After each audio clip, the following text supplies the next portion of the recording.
The mild-mannered Bill Laimbeer in his second season as head coach and GM of the New York Liberty, WNBA. Home opener coming up next month. And Billy, of course, the center for the Bad Boys, the Pistons, the documentary last night. He joins us now. What was your reaction to the documentary, Bill? Actually, a little bit of relief that it wasn't a hatchet job.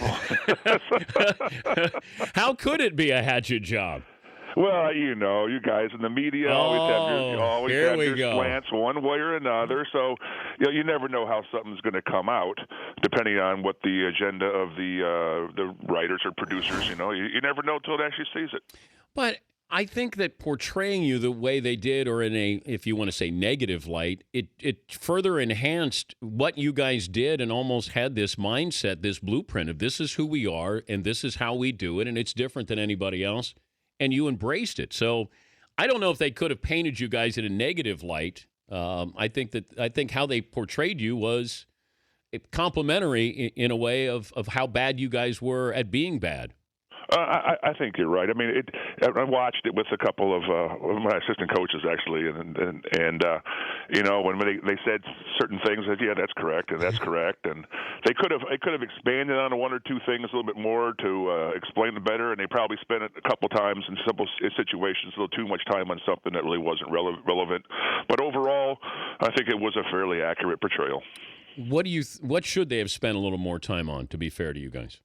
I didn't use the word fair. I just said they could have expanded on certain things to give the people a little bit more insight into a couple episodes here or there. But, you only got 2 hours. You could do 4 or 5 hours of some of the stuff that was during our time slot. When did you decide that I don't mind being the bad guy? In fact, if you hate me, then I'm doing my job. That's a good way to say that. If you hate me, I'm doing something right. I learned in high school. I was, their teams didn't like me then. That's the way I played. I went to Notre Dame, where half the country hates you just because you go to school there. It's just something that just got attached. And I learned a long time ago that I'm not going to be the most popular player. I don't need 200 million friends. So the most important thing I could do would be to win, and that's all I'm about is winning. And how you go about winning is more mental toughness and discipline and getting the most out of what the tools you have. Could this team exist today? Yes, in a different light. People will look at us and they say we were the bad boys, we were rough and tumble, we were physical, but we were one of the best executing basketball teams offensively and defensively there ever has been. We did our assignments on time. Everybody knew their responsibilities. People don't talk about what a great, prolific offensive basketball team we were. They just talk about the physical play and the defense and how we were muddying the game up. And there was also a point, we're talking to Bill Laimbeer, the former Pistons center, that you guys, there was a maturation process, a learning curve to all of this. Did you have to go through all the heartbreak to get to that championship level? Going through it, there was a tremendous amount of heartbreak that we had. The bad pass, the bad call in the finals. It was. Do we have to go through it? No, we'd love to do it the easy way and win the first time around. But, it bonded us even more. I mean, one of the things we're most proud of, people say, well, what's your best moment? And I said, well, when you win a championship, we won a championship, it was more relief than it was exhilaration. Many teams would have folded. Some of the brutal losses that we took and never would have got back to the finals or never would have won the championship. They would have just folded mentally. We didn't do that. We were that strong mentally. We were driven, and quite frankly, it was a relief to get the championship out of the way. And cause we didn't want to be like Karl Malone or Charles Barkley or people like that never won a championship. Who was tougher to deal with, Magic, Bird, or Jordan? Well, each had their own thing. The hardest part for us was to get by people, and getting by the Boston Celtics was the hardest thing for us. They were so mentally strong. It wasn't just Bird; it was McHale and Dennis Johnson and those guys. Their mindset of how they did business was so strong. You couldn't crack it. It took us a long time of beating our heads against the wall to get by them. That's the hardest part because they're in your conference to get to the finals. Beating the Lakers. we had them beat, and we got hosed. Then we beat them again. So that wasn't the hard part. It was in Chicago. Well, they'll say the same thing about us. I mean, the hardest thing they ever did in their whole life was getting past us. Once they got past us, it was easy. Well, how much of you're not going to take credit for it, but the way you treated the Bulls, how tough that made them mentally and physically, they go on that championship run. Is there any credit that you take in that the Pistons sort of, made the Bulls grow up, toughen them up? Well, I don't know, but we credit the Boston Celtics. We give them their just due and respect of how mentally strong they were. And that was the hardest, I said, that was the hardest thing for us to get by them. The Bulls had to learn that against us. We were so mentally strong at that point, they had to get by us in order to get there, and they had to learn. Jordan had to learn that he couldn't do it all by himself. He had to actually involve his teammates. And once they figured that out and we got old, they got past us, and then they were the ones who were so mentally strong, as you saw by the number of championships they won.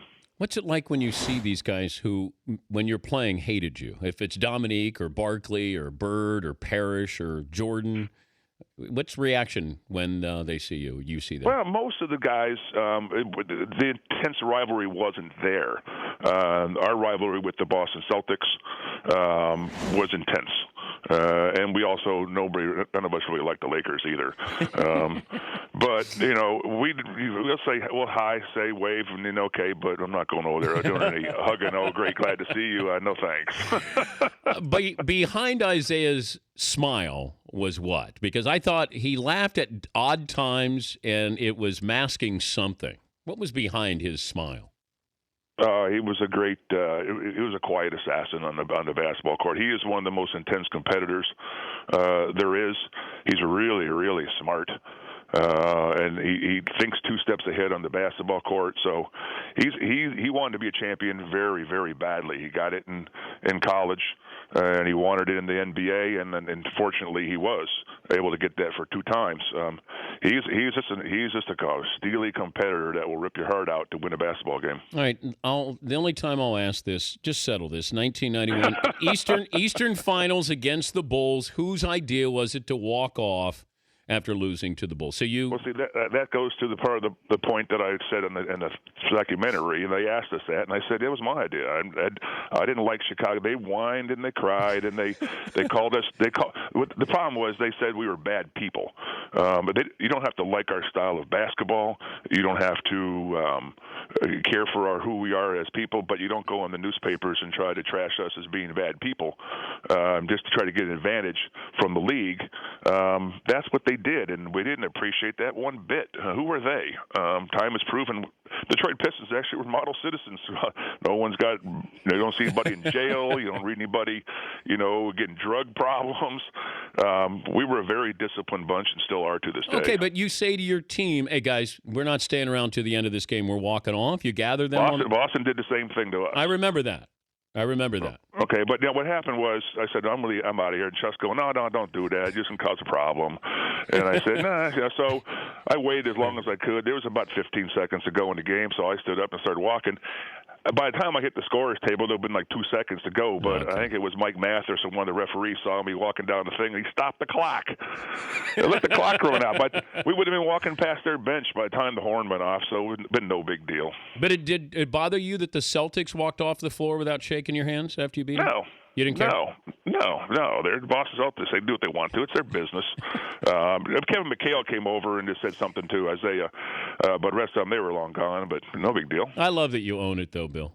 I do. I thought it was brilliant. It's brilliant to be able to do that, but you got it. You're like a wrestler. You have to go out there and say, I'm the bad guy, and you had no problem. I think at that point in time too. Well, you don't say it consciously, but I know in your heart, you know that your time has passed. And I asked Jackie McMullen, a writer, once after we had put Boston out finally. A couple years later, I says, "Well, what's up with McHale?" And she goes, "Well, he just lost it mentally. He's done." Because they knew they couldn't get back to the championship, and I think, we hadn't quite realized that. I think we knew in our heart that we were over. Hey, thanks for joining us on short notice, Billy. Great documentary. You got it. All right, man. Thank you. Have a good day. Bill Laimbeer, head coach, GM of the New York Liberty.